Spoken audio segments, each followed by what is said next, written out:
you are wrong. Kids suck all the spare time out of you. Like when I'm ill, I want my mum. I ended up having a C-section with him because he was breech. I would say that that was the biggest shock to my system.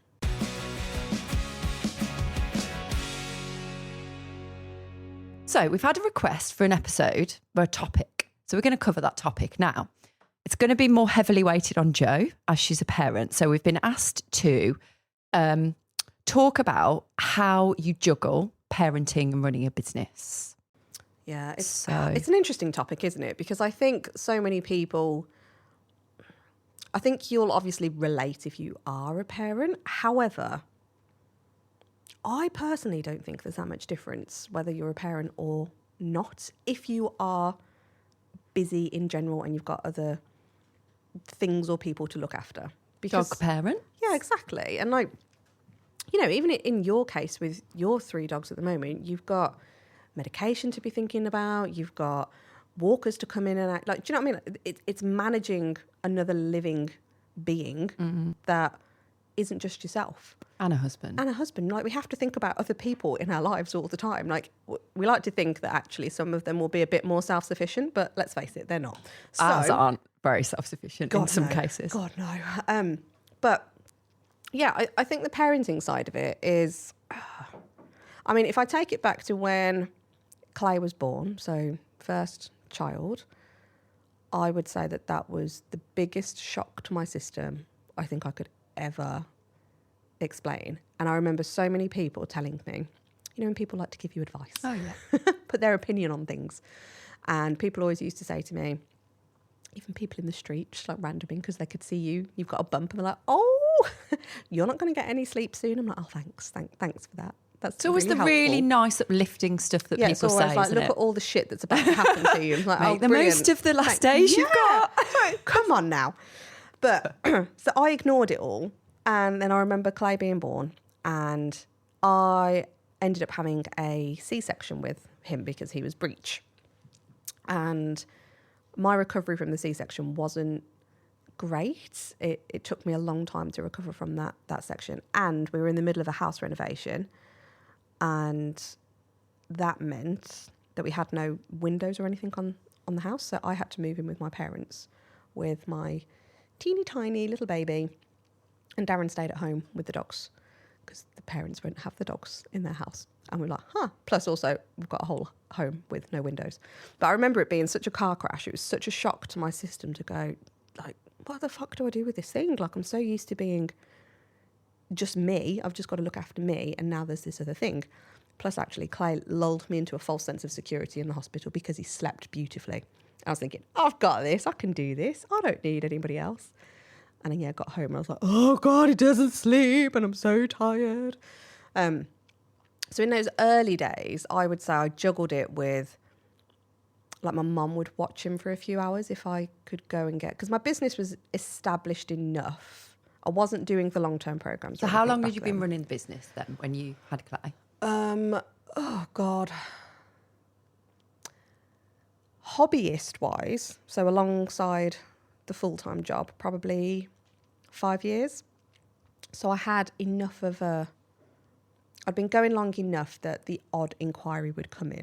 By no means was it a setup funnel that we all talk about nowadays. I didn't have like reams and reams of inquiries coming in, but they drip fed in enough that actually if I sold them, I could live. It was great. So it was that kind of position. And actually I'd left my job, so I'd left that paid employment and gone all in 7 months before having Clay. So I'd actually left that paid employment when I'd just found out I was pregnant. So you had that kind of to factor in, like you hadn't long left that security. We were talking about paid employment jobs and whether they do give you the real security that we think they do. But anyway, that's probably an episode for another day. And you had a house renovation going on. Yeah. And it was your first child. Yeah, yeah. And you had to live apart from Darren when Clay was born. Yeah, 8 weeks that ended up being. That's a long time, isn't it? Mm-hmm. You can't really understand how it feels properly, though, when you're living at somebody else's house and you've got, I suppose, more support. Well, I suppose you've got support in different ways, haven't you? Because Is it true? Because I imagine it is. Like when I'm ill, I want my mum. Even now, 43 years of age, I'm like, I want my mum. She makes everything better. So in your case, was that how you felt at that time? No, I wanted to go home. Oh.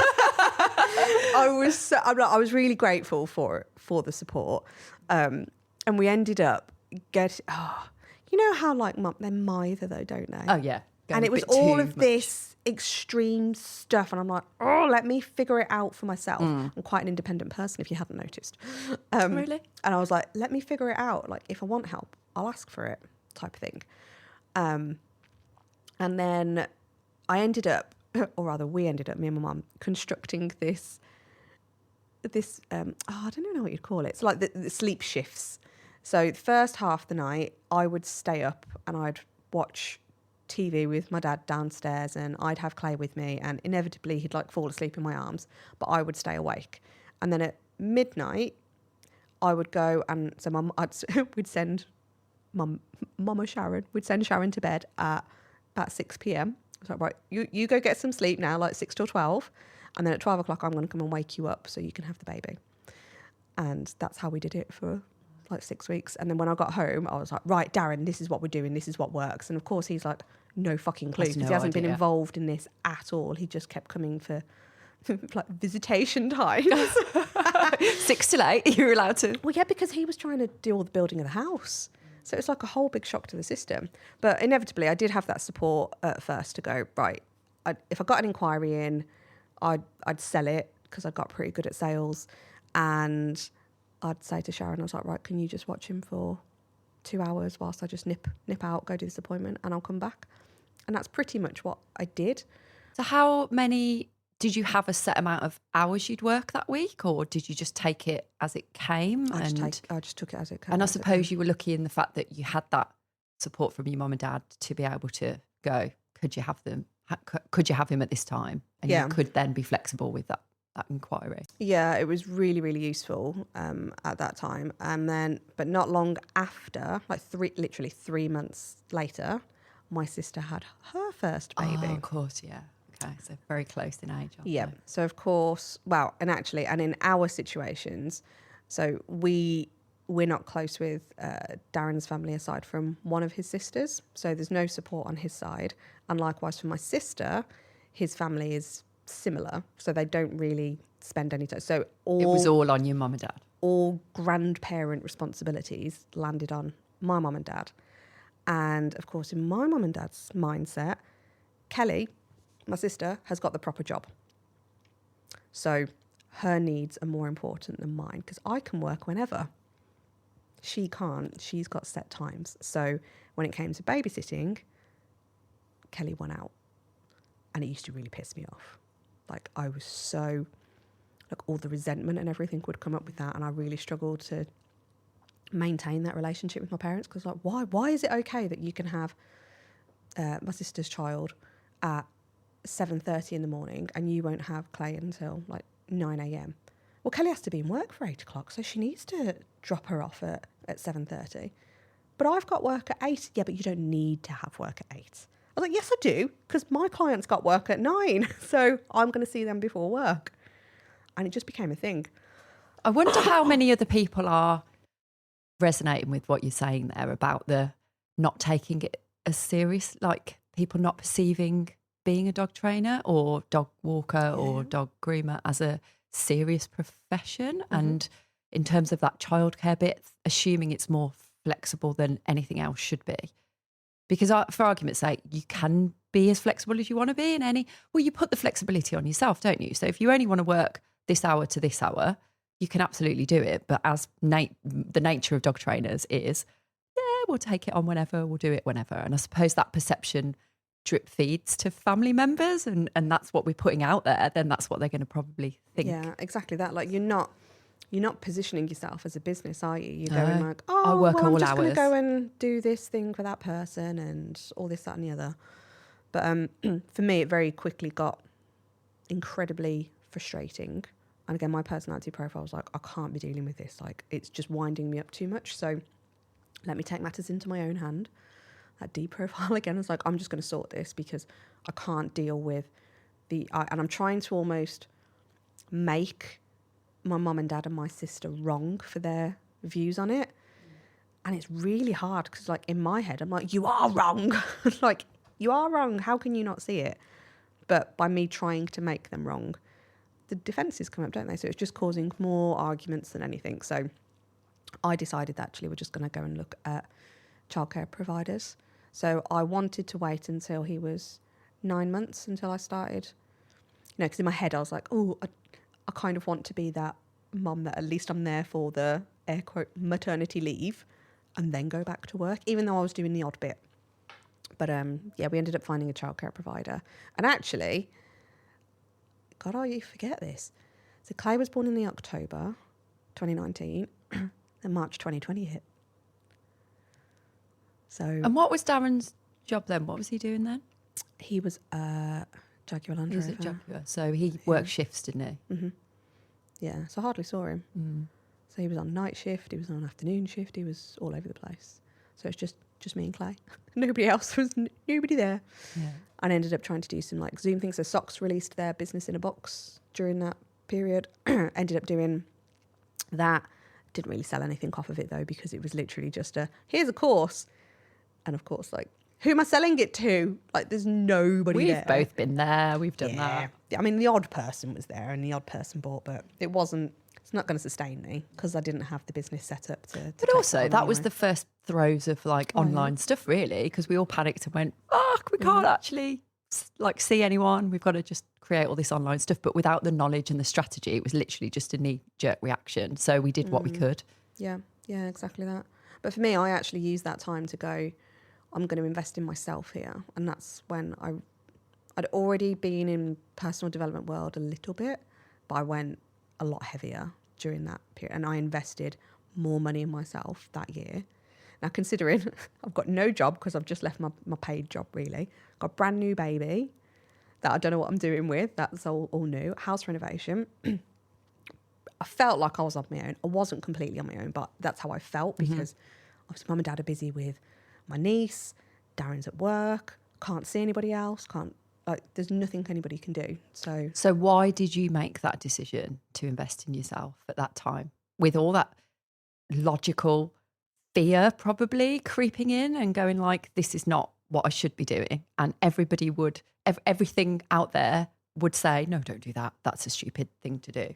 Spend money on yourself. Why did you make that decision? I think I just believed in there's something more out there, and I could see other industries like booming, and ours just felt like it was crumbling at the seams. And I'm like, this doesn't feel right. So what's everybody else doing? And I was always a fan of, like I said, a big fan of PD stuff anyway, but just really decided to double down. And I didn't have any money. I didn't get a big payout because it was me choosing to leave. I wasn't made redundant. We had no savings because we've just done this massive house renovation. And it was a big renovation. There was a lot going on. It's a hard question to answer because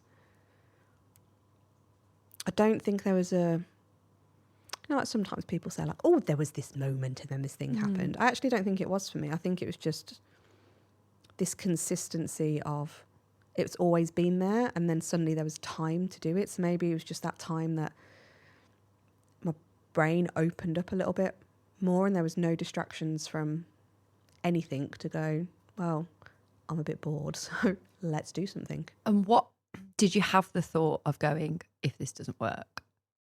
No. You didn't have that kind of what if?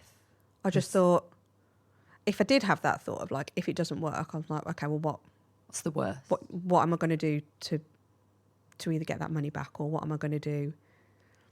Not if it doesn't work, but like almost what can I do to make it happen?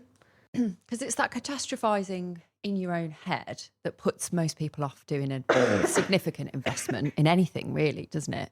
Moving house or buying another property to let out or spending money on business stuff. Although, again, in this industry, we're happy to spend money on dog knowledge.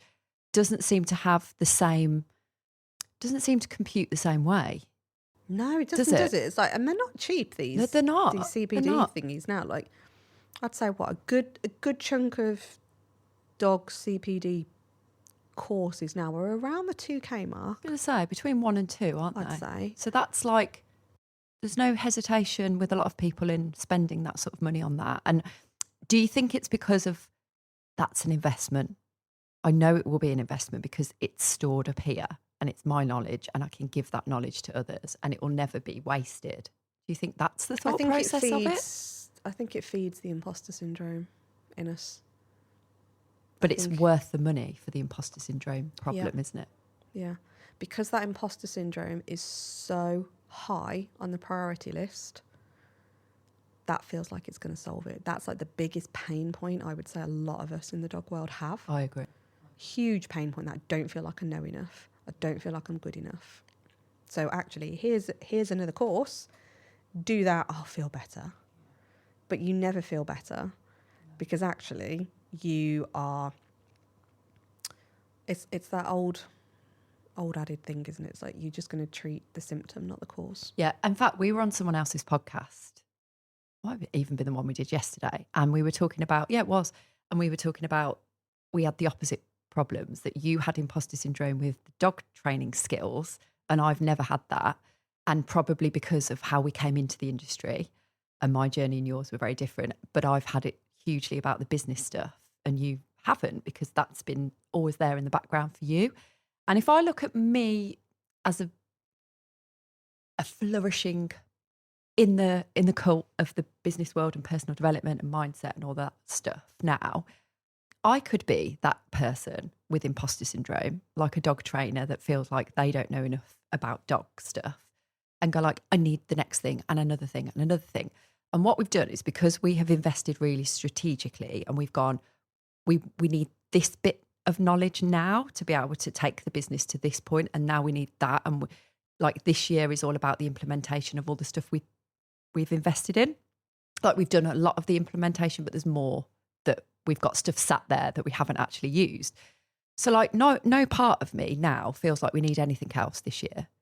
And it'd be nice to have like other stuff just as that'd be nice to be in their world a bit more, because I really like, there's several people we really, really admire and like in this industry that we're not ready to reach just yet, but we will be in time. And so if we were to do another investment, like a big investment, I know it wouldn't bring us anything. In fact, it would have the opposite effect of that overwhelm and go like, there's too much here to think about, too much to do. So that imposter syndrome with regards to the dog knowledge, I think has the same effect sometimes, doesn't it? Yeah, absolutely. Absolutely. And I think this is where everything then just spirals into everything else. And, kind of bringing it back to the the core topic of this episode, of that parenting bit, you almost go, well, how am I supposed to do all of this stuff now? And for me, that's why I'm like, kids or no kids, like, yes, okay, kids suck all the spare time out of you. They do, depending on their ages, but they're still going to suck a lot of time out of you no matter what age, because they're just going to need different things at different times. And actually, just to caveat that, this episode is around children. And as I'm sure a lot of you know, I don't have them, Joe has, but there are some of you out there that might be caring for, I know this is the case for a few people, elderly parents or like disabled family members or something like that. So it takes as much of that time away. Or dogs like with special needs. And like you said at the beginning, Joe, I've got a couple of older dogs now that have got extra needs than they used to have. So this is all relatable to everybody listening. It's juggling your time essentially. And like, how do I do everything? How do I do everything really well without letting anybody down, without dropping one of those plates, without all of that stuff? And it's a really difficult one to answer, because I really wish I did have just do this. In fact, I got asked this yesterday. Somebody came over to me and was like, so I was in a training room and someone came over to me and went, can I just say that I feel like you're really inspirational and I look up to you a lot because I don't know how you do everything. And I'm like, oh, here we go again, superhuman label. I was like, okay. You get this a lot. Yeah. I was like, okay then, thank you. Like, really, really appreciate the inspiring bit. So what specifically is inspiring them? And she's like, well, how are you doing all? And then she starts reeling it off, going, well, you're doing uni, you've got this business that's now global and all of this stuff, and you've got the kids. Like, how do you even just do it with the kids? I'm like, well, again, let's try and look at it a bit logically, which I feel weird saying logically, and I lean in on this quite a bit, and I don't feel like I'm a logical person in a lot of respects, because I'm like, I'm very emotion led, and like You'll do and I'll then think after. Yeah, I'm like, but actually maybe there is some logic in all of that, who knows.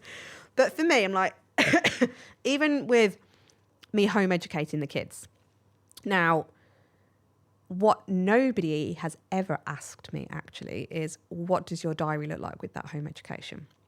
So I knew full well, and Darren and I had this conversation before we decided to go down that home ed route, that there is no way we can be a full-time home ed parenting household, i.e. 7 days a week, we've got the kids. It's not going to work. Not going to pay our bills. It's not going to fulfill us, because certainly for me, like, I need my business. I love it. And I want to be present in it.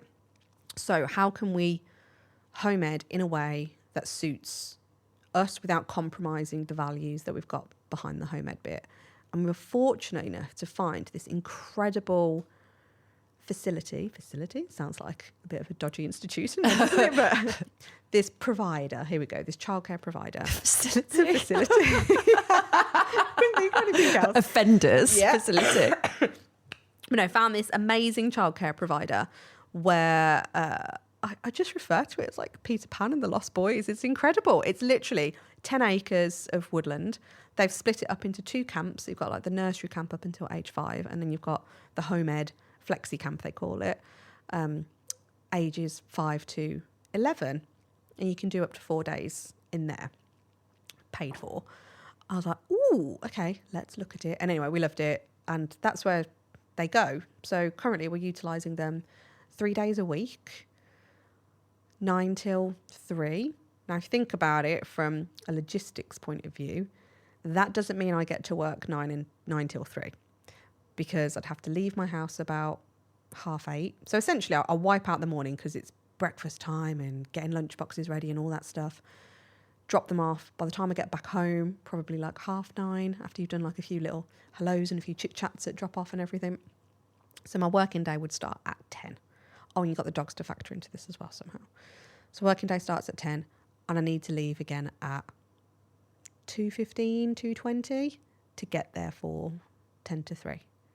So realistically, like, your working hours are very limited. And that's the same if they went to school, isn't it? You'd Yeah. have to factor the same sort of time in. Yeah. And I know for a lot of people, and I did utilise childcare a lot in the, so when they were in the childminders, they did longer hours. So the childminders, when they were younger, so from that 9 months until two-ish, 2.5, I had them in there. You could drop off at 8 and pick up at 6. And that's what I did, because I was like, this is the time for me to get as much work done as I possibly can.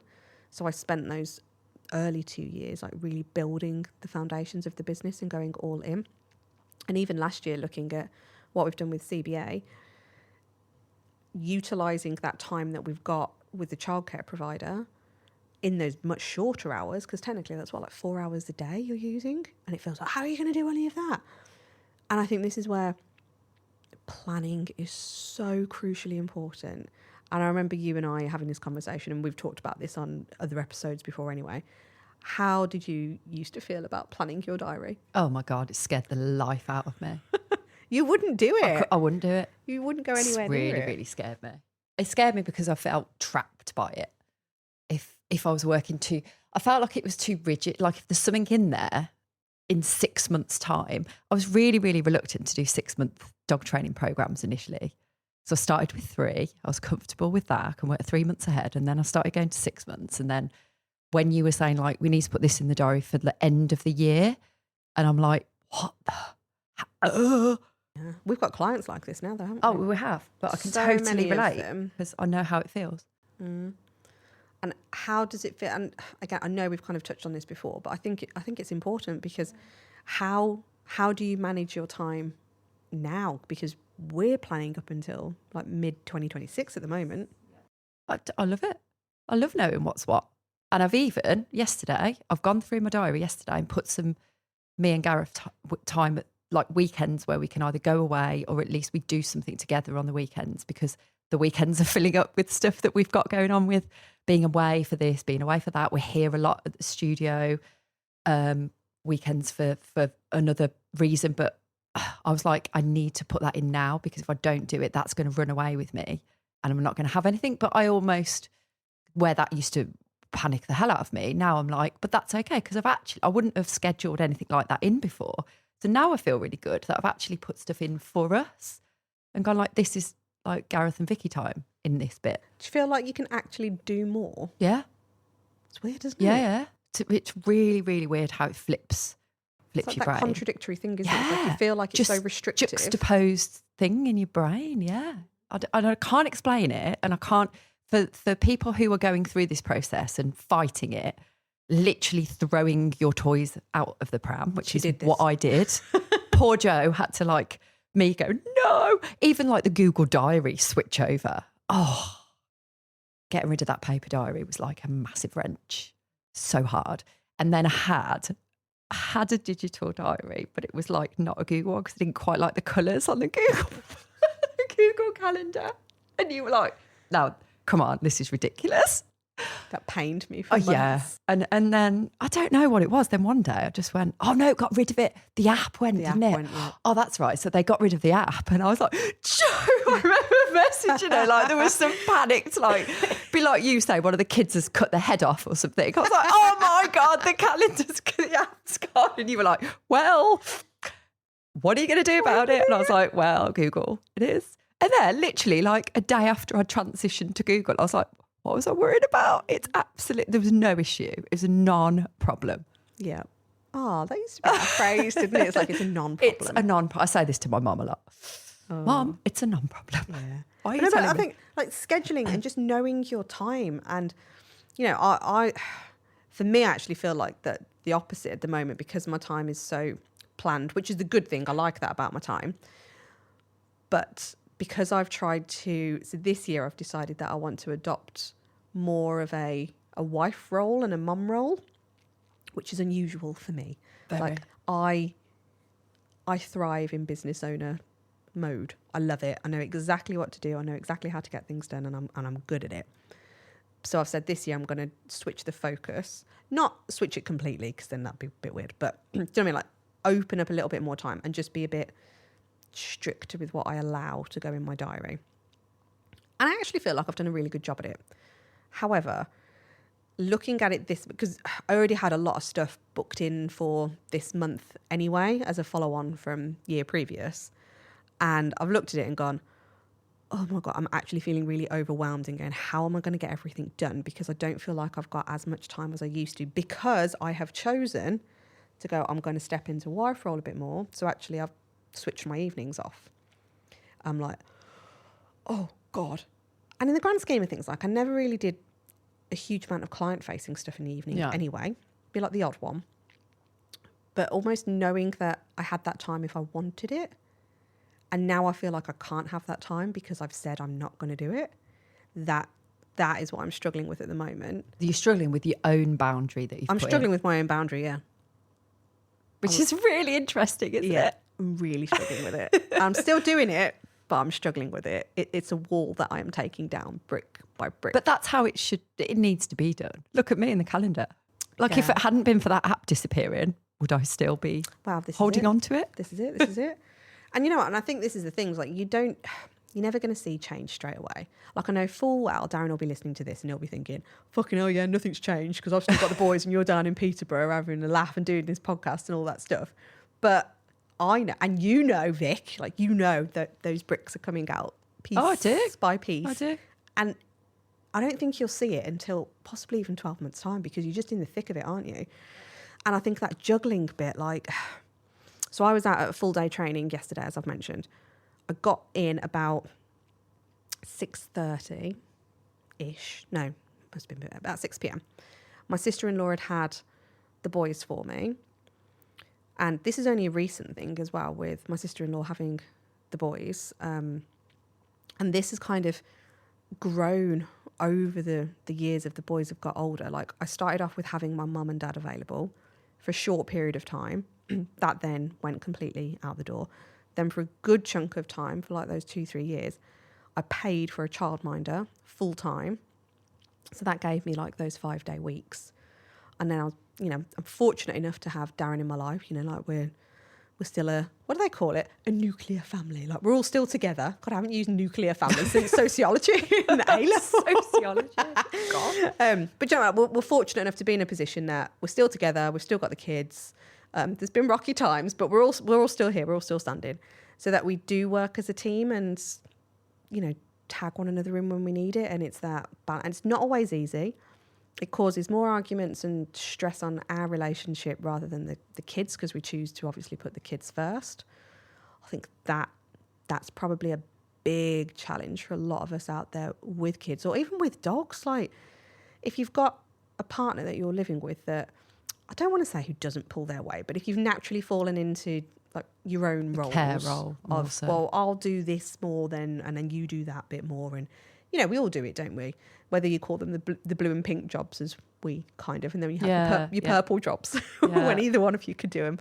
But you naturally fall into different roles within that environment anyway. So I think when those pressures start to go on those roles and they change, as you all know, that's when it can be a bit challenging. But I think this is where being so structured in knowing exactly what you are doing in the business helps alleviate all of that, because I understand somebody on the outside looking at my life when I start reeling it off, going full-time uni degree, full-time business, global business at that.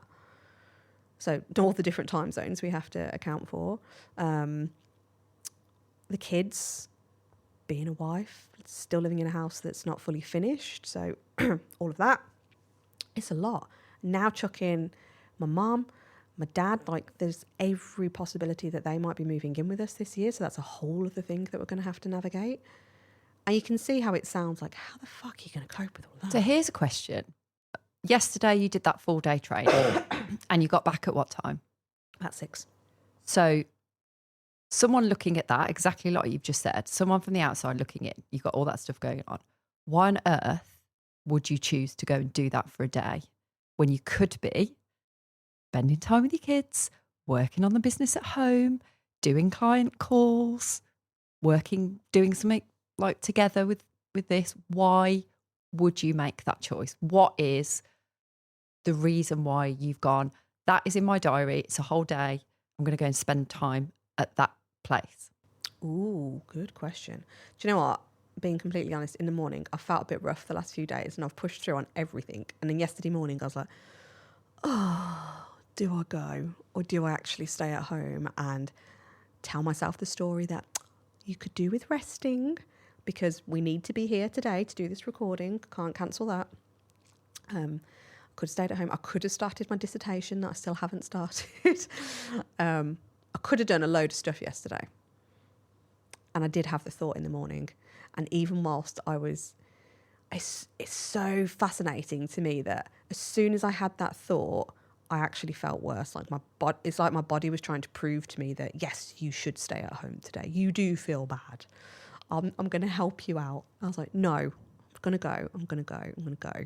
Worst case, I feel shit. I'll just leave. But I'm going to go.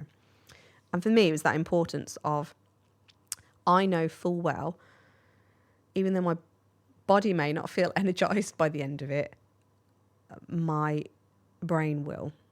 That mental side of everything is going to go, right, this is important for you. You are going to feel energized. You are going to learn something new, or you're even going to be reminded or refreshed on something. And it's an incredible group of people to be around, because they are miles ahead of where I want to be. And that's going to give me a boost of energy rather than feeling sorry for myself and sitting at home and telling myself I've got all this stuff. I'm like, no, I need to do that. So spending a day in that room with a load of other business owners, that most people in that room, because I'm not part of this little You bit. are not part of this. You will be. I know about it, but I'm not part of it. Are they all above you in terms of where their businesses are, or are there some people that are not yet where? It's a very we mixed, are. So very it's a bit mixed like when bag we room. did our mastermind where you've got different levels of people coming very in. mixed bag, except there's people in that room that are already exceeding 1 million. There's people in there exceeding, I think one of the guys yesterday said that last year, so December last year, he'd turned over 370 grand. Right, okay. With just selling a few products online. Oh, okay. So What can I learn you're from in a you? room full of varying different stages of business. I was going to say abilities, but stages of business. How did you feel at the end of the day being surrounded by all of those people? Incredible. Absolutely loved it. In what way? Brain was on fire, loads of ideas, but not ideas that are going to take us off our path, because we've spent so much time like really hashing out our strategy and going like, we know exactly where we want to go. We know exactly what we're doing this year. It's like, right, how can all of that feed into what we're trying to do? And yeah, your phone was blowing up yesterday with me messaging you all these things going like, look, listen to this. I thought, oh, Joe's at a training. Mm-hmm. It's all coming out. Yeah. But yeah. It's targeted, isn't it, to what we're trying to do? Exactly that. So the payoff of feeling a bit shit in the morning, having those doubts, going, it would be an easy opportunity for me to just, like, I've already got the day blocked out, so I can just do all this other stuff, or I can have a rest and try and get better. And actually having done that and like pushed yourself through it and sacrificed a bit of stuff, it's actually benefited you. And do you know what? For me, I feel like I'm a better parent for it, because I'm passing this skill set and this knowledge down to the boys and going, look what you can achieve. Like, look at what's possible. And even... Hang on. I feel like we need to tell the story that you told just before this podcast.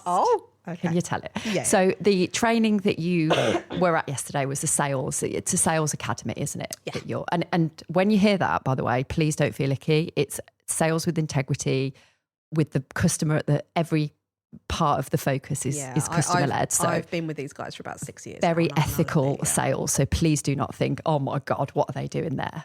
So, okay, tell the story that you told me. So it's dinner time. So I'd walked in 6 p.m, busy kitchen, kids are tired. They're like, I'm hungry. I need dinner and everything. So Darren's doing dinner. Clay and I are making flapjack. I'm going to sound like a proper mumsy mum here. I'm definitely not that. This is like a 5-minute thing. It's a whole other story, but it's a 5-minute thing that I was like, quick, we can do that whilst Daddy's doing dinner. And then Clay's doing that and he's like, Daddy, can I have a chocolate coin for pudding? And Darren's like, no. I was like, please, no. But please, no. And I looked at Clay, I was like, Clay. And he's like, what?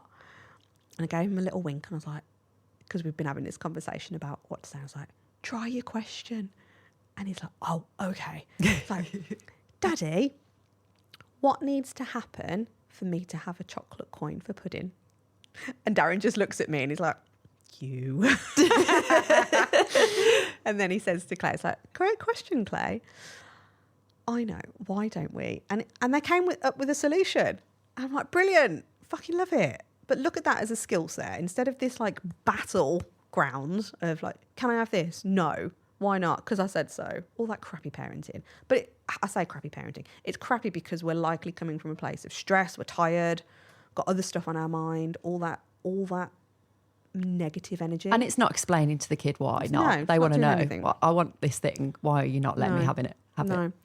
So, yeah, I think all the things that we're doing, like all this PD stuff, all the, I don't know, just everything, all the integrity, but even all the dog knowledge that we're learning, like just stepping back and that psychology. And for me, that's exactly how I manage parenting alongside doing everything else, because taking it back to what we're always saying, and certainly our clients will know this, what's the purpose? What's the purpose? What's your mission? Mission. I always merge those two words together. What's your mission? What's the vision? Or mission, as I'm going to just forever call it now. What is the purpose of everything? Because when you look at it like that, you go, right, this is how I'm going to slot this in. This is why I'm doing that. And there's a plan and there's a structure. And I know that sounds really easy. It's not. It's taken me years to get it right, with lots of, right, I've got no support. I've got none of this. Now, yes, okay, I've got my sister-in-law now. That's helpful. But she's not going to be there all the time. It's like one day every now and again. it's paid for childcare that I'm using, alongside making sure I can still do that homemade. And I'm working the business up to the point where actually I can reduce those 3 days to maybe 2. And we'll see what happens. But it's all with a plan and managing time. But again, if you know me, or if you're getting to know us as through our podcast and everything else, I am not the type of person that does well with a time block. But I am the type of person that does well with a plan. Is there All about the strategy. Yeah. Does that make sense with the block and Yeah, it does. Cool. All right then. Well, I feel like we should leave it there. Well, I hope you found this episode helpful for those who have kids and for those who don't and have lots of other things that they need to manage day to day. Yeah, let us know what you think. Yeah. And if you want any more hints and tips on everything, go and check out the pod classes. You can go and find out more information on that at k9businessacademy.com. And we'll see you on the next episode.